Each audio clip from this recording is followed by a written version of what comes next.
91 10% reservations economically backward sections కూడా ఇచ్చినారు.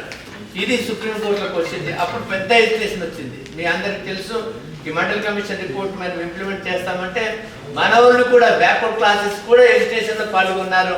ఎందుకంటే వీళ్ళకి అంత కూడా జ్ఞానం లేదు కాబట్టి ఈ ఫార్వర్డ్ క్లాస్ ఏదైతే ఆర్ఎస్ఎస్ సంబంధించిన ఆర్గనైజేషన్స్ రిజిస్ట్రేషన్ చేసినాయో, సో మనోళ్ళు కూడా అక్కడ పాల్గొని దాని తర్వాత మనోళ్ళు మేల్కొని సో దానికి కౌంటర్గా వేసినారు.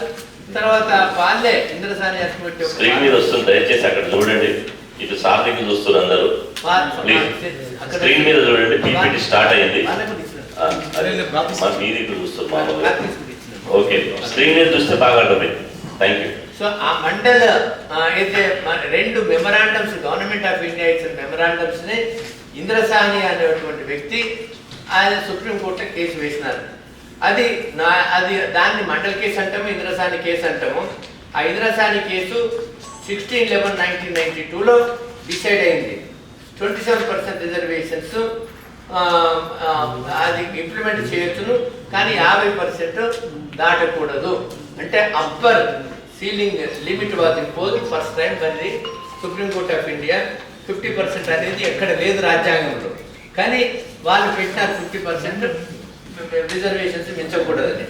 దాని తర్వాత విచిత్రం ఏంటంటే మీరు చూడండి, అప్పటికి మనకు ఇంద్రసాని కేసు జడ్జిమెంట్ రాలేదు 92లో, కానీ 1989లో DMK government provided 50% reservations for the BCs. That is 30% reservations for the backward classes, 20% reservations for the most backward classes, 18% for scheduled castes and 1% for scheduled tribes. And this was the first instance in the whole of India to grant 69% reservations for the backward classes, SCs, STs. చూడండి వాళ్ళు ఎంత ముందు ఉన్నారు Tamilians. 1899 దాని తర్వాత ఈ mandal commission report విషయం వచ్చింది. తర్వాత దాన్ని ఏదైతే జరుగుతూ ఉన్నదో ఈ యొక్క మండల్ కమిషన్ రిపోర్ట్ వచ్చిన తర్వాత రిజిస్ట్రేషన్ జరుగుతూ ఉందో అప్పుడు all parties of Tamil Nadu united fought for retaining వాళ్ళు సాధించుకున్న 69% పోకూడదని for retaining 69% reservations during and after Mandal's judgement and decided to make a reservation act under article 31C to obtain acceptance of the president so that no court can interfere against the reservations policy and passed the resolution on 24/11/1992. ఒక resolution అంటే పెద్ద ఉంది, అది నేను extract చేయలేదు. అంటే అందరు పార్టీలు కూడా ఒకటైనారు. తర్వాత under article 31C constitution reservation act should be passed in the assembly. If the assent of the president is obtained there cannot be any legal hurdle. కాబట్టి ఈ రకంగా మనం ఓవర్కమ్ కావచ్చు. On 6/11/1993 all parties made a resolution. అన్ని పార్టీలు కలిసి ఒక resolution. మరి గవర్నమెంట్ పిలుస్తుందో పిలవదో అన్ని పార్టీలను, కానీ నాకు తెలిసిన వారికి అన్ని పార్టీలు కూడా మేము సిద్ధంగా ఉన్నాము, మీకు హెల్ప్ చేస్తాము, మేము యునానిమస్గా పాస్ చేద్దామని కూడా అపోజిషన్ లీడర్స్లో స్టేట్మెంట్ ఇచ్చిన సందర్భంగా నేను విన్నాను. మరి అన్ని పార్టీల వాళ్ళు ఇక్కడ ఉన్నారు కాబట్టి ఈ విషయం కూడా వాళ్ళ యొక్క అభిప్రాయాన్ని తెలుపుతారు. తర్వాత all parties made a resolution in the conference on the social justice to protect 69% reservations through N act under article 31C అని వాళ్ళు పెట్టుకున్నారు. తర్వాత Tamil Nadu assembly passed the law under article 31C on 30/12/1993 for providing 69% reservations. ఏది Indra Sawhney judgement వచ్చిన తర్వాత వాళ్ళ యొక్క ధైర్యానికి వాళ్ళ యొక్క నమ్మకానికి చూడండి. 9 మంది ఇచ్చిన జడ్జిమెంట్ తర్వాత కూడా మేము 69% పెంచుకుంటామని ఒక యాక్ట్ తయారు చేసిన 31C క్లాస్ కింద for providing 69% reservations and sent for the assent of the president on 19/7/1994 and gazette notification was issued. The president of India given assent to the constitution amendment on 69% on 9/1/1994.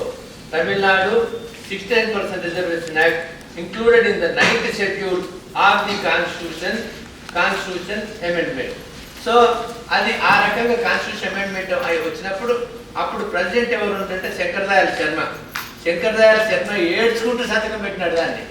ఏమన్నాడంటే సంతకం పెట్టి although quota system has taken away post from the Brahmins, no one could take away Brahmins brain అన్నాడు ఆయన. అంటే దానికి అప్పుడు VP Singh ఉండే. VP Singh ఏమంటే we do not need the Brahmins brain అని విపి సింగ్ అన్నాడు. కాబట్టి మనకు కూడా బ్రాహ్మిన్స్ బ్రెయిన్ అక్కర్లేదు, ఎవరిది కూడా బ్రెయిన్ అక్కర్లేదు. మన బ్రెయిన్ మనకు భగవంతుని దయ వల్ల మనమే ఎవరికి తక్కువ కావు. కాబట్టి మన అందరం కూడా మన బ్రెయిన్ ఉపయోగించుకొని ఇది సాధించుకోవాలి. తర్వాత 1931 సెన్సెస్ తర్వాత 2011 socio economic caste census were conducted. 2011 census నేను 2013 chairman national commission for backward క్లాసెస్గా జాతీయ బీసీ కమిషన్ చైర్మన్గా అయినా. అయితే అప్పటికి ఇంకా జరుగుతూ ఉంది, కౌంటింగ్ కంప్లీట్ కాలే. 2013 ఎండింగ్లో అయినాయి, 2014లో ఎలక్షన్స్ వచ్చినాయి. 2014లో ఎలక్షన్స్ వచ్చినాక అప్పుడు కాంగ్రెస్ గవర్నమెంట్కు కొంత సుముఖంగా చూపించింది, పబ్లిక్ చేద్దాము, కేటగిరీ చేద్దాము. నాకు అడిగింది కూడా, అడిగినాక కూడా బీజేపీ గవర్నమెంట్ వచ్చినాక దాన్ని పాత్ర పెట్టి దానికి మనం పబ్లిక్ చేయలేదు. తర్వాత కేటగరైజేషన్కు ఒప్పుకోలేదు. తర్వాత ఎన్నో క్రిమిలేర్ తర్వాత నేను ఎన్నో డెలిగేషన్స్ కింద నేను ప్రధానమంత్రిని కలవడం జరిగింది, అమిత్ షాని కలవడం జరిగింది. తర్వాత వాళ్ళకి ఎక్స్ప్లెయిన్ చేయడం జరిగింది. నేనున్నప్పుడే ఎన్నో రికమెండేషన్ చేశాను. జాతీయ బీసీ కమిషన్ కాన్స్టిట్యూషనల్ స్టేటస్ ఇవ్వాలని అదొకటి మాత్రం ఒప్పుకున్నారు. కానీ ప్రైవేట్ సెక్టర్లో రిజర్వేషన్స్ ఇవ్వాలా, పొలిటికల్ సెక్టర్లో రిజర్వేషన్స్ ఇవ్వాలా ఎస్సీ ఎస్టీ బీసీలకు. ఎందుకంటే గవర్నమెంట్ ల్యాండ్ వస్తుంది, లైసెన్స్లు వస్తాయి, కన్సెషన్స్ వస్తాయి. కాబట్టి ప్రైవేట్లో కూడా ఇవ్వాలని ఎన్నో రికమెండేషన్ చేసిన. తర్వాత కేంద్రీయ విద్యాలయ, తర్వాత సైనిక్ స్కూల్స్, అక్కడ కూడా బీసీలకు వీళ్ళు చేయాలన్నప్పుడు కొన్ని వరకు చేసినారు కానీ చాలా వరకు ఏం చేయలేదు. ఆ రికమెండేషన్స్ అన్ని నా దగ్గర ఉన్నాయి. దురదృష్టవత్త అవి పెద్ద ప్రచారంకు వెళ్ళలేదు. ఎవరిదో ఏదో కమిషన్ అని అంటారు కానీ రీసెంట్గా ఇచ్చిన ఎన్ని రిపోర్ట్స్ ఉన్నాయి మనకు. ఈరోజు కావాల్సిన డిమాండ్స్ అన్నీ కూడా అందులో ఉన్నాయి. అవి తర్వాత మనకి అసలు ఏంది రాజ్యాంగంలో ఆర్టికల్ 31B అంటే ఏంది, ఇది మనం తెలుసుకోవాల్సింది. అది నేను ఎక్స్ట్రాక్ట్ చేసిన validation of certain acts and regulations. ఇది without prejudice to the generality of the provisions contained in article 31A, none of the acts and regulations specified in the 9th schedule nor any of the provisions thereof shall be deemed to be void or ever to have become void on the ground of such act, regulation or provision is inconsistent with or takes away or abridges any of the rights conferred by any provisions of this act, and notwithstanding any judgment, decree or order of any court or tribunal to the contrary, each of the said acts or regulations shall subject to the powers of any competent legislature to repeal. So ఇటువంటి act మళ్ళా లెజిస్లేచరే repeal చేయొచ్చు, modify చేయొచ్చు. కానీ ఏ courts కూడా ఈ grounds మీద కూడా కొట్టివేయడానికి వీలు లేదు. అది ఆర్టికల్ 31B మనకు రాజ్యాంగం ఇచ్చిన మనకు అది పవర్. ఇది మొత్తం పార్లమెంటుకు అది 31B కింద ఏదైతే అది ఓన్లీ ఇది మీరు 31C కింద మనం లా చేసుకుంటే 31C కింద 31C చదువుతారు. Saving of laws giving effect to certain direct principles అంటే మనకు ఫండమెంటల్ రైట్స్ ఉన్నాయి రాజ్యాంగంలో పార్ట్ 3, పార్ట్ 4లో డైరెక్ట్ ప్రిన్సిపల్స్ ఉన్నాయి. ఫండమెంటల్ రైట్సే మనకి ఇంతవరకు ఇంప్లిమెంట్ కాలా. Direct principles ultimate aim. అది డైరెక్ట్ ప్రిన్సిపల్స్ వస్తే అప్పుడు భారతదేశం ఒక అభివృద్ధి చెందిన దేశంగా పరిగణించవచ్చు. కాబట్టి ఈ యొక్క డైరెక్ట్ ప్రిన్సిపల్స్ని కూడా ఇటువంటి యాక్ట్ తెచ్చుకుంటే అవి ఫండమెంటల్ రైట్స్ కింద, చట్టం కింద, యాక్ట్ కింద వస్తాయి.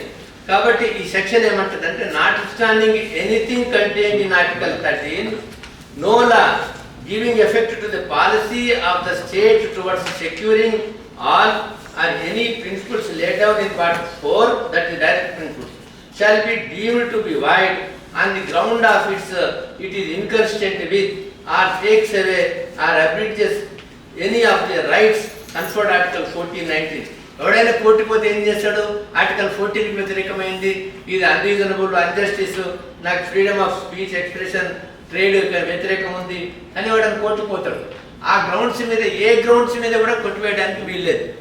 అటువంటి ఇది మనం చట్టం చేసుకుంటే, and no law containing a declaration that is for giving effect to the such policy shall be called. Policy ఏముంది? ప్రతి గవర్నమెంట్ ఏమంటుంది? Social justice our policy, reservations our policy. ఓ పాలసీ డిసిషన్ని కోర్టు ఇంటర్ఫియర్ కావడానికి వీల్లేదు, ఎందుకంటే మా మూల సిద్ధాంతం ఇది అని ఒక చట్టం చేసుకుంటారు వాళ్ళు. Called in question any court on the ground it does not give effect to such policy. రెండో మీరు పాలసీ చేసింది కానీ ఆ పాలసీకి వ్యతిరేకము అని వాటిని ఇంటర్ప్రిట్ చేయడానికి వీల్లేదు.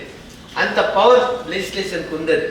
Provided that wear such law is made by the legislature of the state, the provisions of this article shall not apply thereto unless such law having been reserved for the consideration of the president has received his assent. So ఇటువంటి చట్టం చేసి మన ప్రెసిడెంట్కి ఒక resolution pass చేసి పంపిస్తే president assigned ఇచ్చేంత వరకు అది అమలు కాదు. అసెంట్ ఇస్తేనే అప్పుడు రాజ్యాంగబద్ధంగా దానికి ప్రొటెక్షన్ దొరుకుతుంది. అందుకని to overcome 50% cap on the reservations imposed by Indra Sawhney versus union of India reported in 1992. In the case of Krishnamurthy versus Union of India 2010 లో రిపోర్ట్ అయింది. Not to breach upper ceiling of 50% vertical reservations, and in the case of Vikas Kishan Rao Gauli versus the state of Maharashtra 2021 లో reported not to exceed aggregate of 50% reservations and act as contemplated under section 31C by way of passing a saving law to give effect to certain directive principles and validating such law is required. దీనికి ఇది ఈ దిశలో ఏ ప్రభుత్వం కానీ ఏ commissions కానీ ఆలోచించలేదు. ఎంతసేపు reservations ఎట్లా పెంచుకోవాలా అనేది ఒక ఆలోచన ఉంది, కానీ అది కూడా విచిత్రం ఏంటంటే కామారెడ్డి డిక్లరేషన్లో ఓన్లీ లోకల్ బాడీస్, మరి ఎడ్యుకేషన్ ఎంప్లాయ్మెంట్ ఏమైంది? ఇప్పుడు 69% అన్ని ఫీల్డ్లలో ఉంది. ఇక్కడ మనకు తమిళనాడు, మరి ఇక్కడ old local bodies education implement నేను ఎప్పుడు మనసులో అనుకునేది, అరే మా వాళ్ళు ఎవరు రిప్రజెంటలేరు బీసీలు అందరూ ఎడ్యుకేషన్ ఎంప్లాయ్మెంట్ దీని మీద ఎక్కడ కలవలేదు, ఓన్లీ లోకల్ బాడీస్ అంటేనే దాని మీద మీరు ఎట్లా అడుగుతున్నారు, దీనికి ఎందుకు అడుగుతలేరని నాకు మనసులో పడి దీనికి ఒక చేయాలా అనేది ఆలోచన వచ్చింది.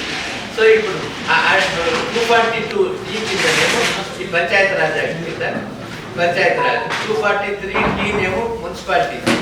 ఇక్కడ ఎస్సీ ఎస్టీలకు మాత్రం చట్టం ఇది 1992లో ఈ యొక్క కాన్స్టిట్యూషనల్ అమెండ్మెంట్ వచ్చింది. 99 ఇందిరాసాని చెప్పినట్టు ఇది రెండు ఒకటిసారి సమకాలకు వచ్చినాయి. వచ్చినప్పుడు ఏమన్నారు, మన లోకల్ బాడీస్ లా విచిత్రం ఏంటంటే ఎస్సీ ఎస్టీలకు పార్లమెంట్ లో ఉంది, కానీ లోకల్ బాడీస్ లో 92 వరకు రిజర్వేషన్స్ లేవు. After only 94 Panchayat Raj act తర్వాతనే వచ్చింది అది. కాబట్టి ఎస్సీ ఎస్టీలకేమో in proportion to their population అన్నారు. బీసీలకు మాత్రం ఏ రాష్ట్ర ప్రభుత్వం మీరు అనుకుంటారో ఆ పర్సెంటేజ్ మీరు చేసుకోవచ్చు అని రాష్ట్ర ప్రభుత్వాలకి పవర్లు ఇచ్చింది. 243D6 కింద 243D6 కింద అయినప్పుడు అప్పుడు ఏపీ పంచాయతీ రాజ్ 1994 వచ్చి 34% రిజర్వేషన్స్ ఇచ్చినారు. 34% రిజర్వేషన్స్ ఇస్తే ఈ యొక్క 2010లో ఈ కృష్ణమూర్తి కేసు గవాలి కేసు వచ్చిన తర్వాత అయ్యో ఇది మళ్ళా డిబిలిటెన్స్ కావాలా, తర్వాత పొలిటికల్ బ్యాక్వర్డ్నెస్ కావాలా, తర్వాత సర్వే కావాలా, ఎక్కడెక్కడ ఎడపెట్టి రిప్రజెంటేషన్ లేదు, ఇదంతా వాళ్ళకి చేసుకోలేక వాళ్ళకి సాటిస్ఫై చేయలేక అయితే ఓన్లీ తూతుంబాల ఎన్నికలు జరిగినాయి. 23% తగ్గింది. కానీ మనకు దీని కింద చట్టం చేసుకునే అధికారం పార్లమెంట్కి ఉంది. తర్వాత మనం ఇటువంటి యాక్ట్ చేసుకున్నది. అందుకనే under article 243D6 and under article 243D 42% reservations as promised by the Indian National Congress Party in common declaration in the local bodies is possible if such an act is made as stated above and if the president's assent is received by the good wishes of the BJP government. BJP government అనుకోకపోతే ఏం రాదు. అందుకని BJP government ప్రతినిధులు కూడా ఉంటారు. కాబట్టి నేను నాకు సంతోషం ఏంటంటే నిన్న దాదాపు మీకు ఫోన్ చేసిన అంత రెస్పాన్స్ ఇచ్చినారు. ఎంత మంచి రెస్పాన్స్ ఇచ్చినారంటే అంత సంతోషం. ఎవరైతే వీలు కాలేదో వాళ్ళు చెప్పినారు పేరుగా. ఆర్ కృష్ణయ్య చెప్పినాడు, తర్వాత డాక్టర్ లక్ష్మణ్ లక్ష్మణ్ నేను ఫోన్ చేసినప్పుడు లేకపోయినా కూడా ఫోన్ చేసి ఇటువంటి యాక్ట్ చేస్తున్నాను అన్నట్టే ఎంతమంది పని చేస్తున్నారు. మేము కేంద్ర ప్రభుత్వంలో అసలు మా రాష్ట్రాలలో ఉన్నా కూడా ఇటువంటి యాక్ట్ నేను తెప్పిస్తా. తర్వాత నేను మా కాంగ్రెస్ కేంద్ర ప్రభుత్వంలో కూడా ఒత్తిడి తెస్తాము. ఇది మొత్తం భారతదేశంలో జరగాలి అంటే మనం కేంద్రంలో చేయాలి కదన్నా, చట్టం అన్నట్టు వేరది. ఒక్క నిమిషం. శాసన మండలి డిప్యూటీ చైర్మన్ బండ ప్రకాష్ గారు వచ్చారు, వారికి స్వాగతం. దయచేసి విఐపీలు వచ్చిన వారికి చేయండి.